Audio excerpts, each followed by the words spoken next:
पड़ी कि हम कर मांगे। तो नरवाहन जी ने कहा कि मैं जाता हूं, देखता हूं।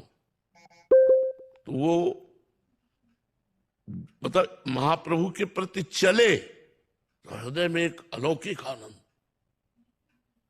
तो उनकी हिम्मत नहीं पड़ी कि वो सामने जाए। झरोखे से देखा कि महाप्रभु राधा वल्लभ जी का श्रृंगार कर रहे। कभी किसी को प्रणाम नहीं किया था, बस प्रणाम किया और मन से हरिवंश महाप्रभु को गुरु माना और राधा वल्लभ जी को इष्ट माना और जपने लगे राधा वल्लभ श्री हरिवंश राधा। ये महापुरुषों का चमत्कार, राधा वल्लभ श्री हरिवंश, राधा वल्लभ श्री हरिवंश। इधर एक यमुना जी से ही व्यापार चलता रहता था पहले, बड़ी बड़ी नावों में, जल जहाजों से। तो यमुना जी से एक व्यापारी जा रहा था, जैनी, करोड़ों असरफियों का व्यापारी था वो, स्वर्ण आदि का सब। नरवाहन के हजारों सैनिकों ने आक्रमण करके उसके सैनिकों को मार डाला, उसको बंदी बना लिया, उस व्यापारी को, और कहा तुमसे कर मांगा था, कर नहीं दिया, हमसे युद्ध किया, इसलिए जितना माल है इससे डबल माल हमारे पास पहुंचाओगे तब तुम्हें छोड़ेंगे, नहीं तो फांसी की सजा देंगे। और उसको जेल में बंद कर दिया। और उसने कहा इतना हम कहां से लाएं, जितना ये है इसी व्यापार, ये मूलधन है, अब इसी से तो हम अपना काम चलाते थे, हम कहां से लाएं।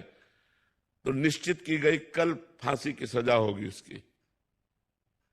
नरवाहन जी इन सबसे अलग होकर एकांत में राधा वल्लभ श्री हरिवंश, राधा वल्लभ श्री हरिवंश। एक दासी जो थी वो नरवाहन जी को जो सेवा में उपस्थित रहती थी, उसने भोजन लिया और जैनी के पास जाकर कहा आज खा ले रात्रि में, कल तुझे दिन में फांसी की सजा होगी।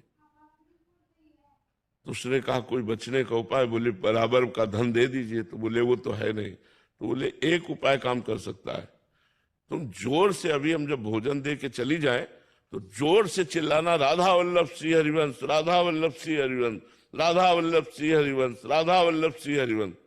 मुझे 100% विश्वास है कि तुम्हारे प्राण बच जाएंगे। अब प्राण फांसी की सजाओ किसी को अरे वो जी जान से शुरू हुआ रात्रि में राधा वल्लभ, तो सुनी रात्रि तो ये आवाज नरवाहन के महल तक पहुंची। नरवाहन जी ने कहा अरे ये तो अपराध बन गया, हमारी जेल में हमारा कोई गुरु भाई आ गया। वो तुरंत आए और आकर के चरणों में प्रणाम किया और कहा क्षमा करो, मुझे पता नहीं था आप हमारे गुरु जी से दीक्षित है। और वो केवल दासी ने बताया था। उन्होंने कहा कि अपने सैनिकों को बुलाया और कहा इनको अभिमुक्त करो, और उनको खूब आदर सत्कार किया, खूब सम्मान किया। उस जैनी ने विचार किया कि जिनके नाम के बल से मुझे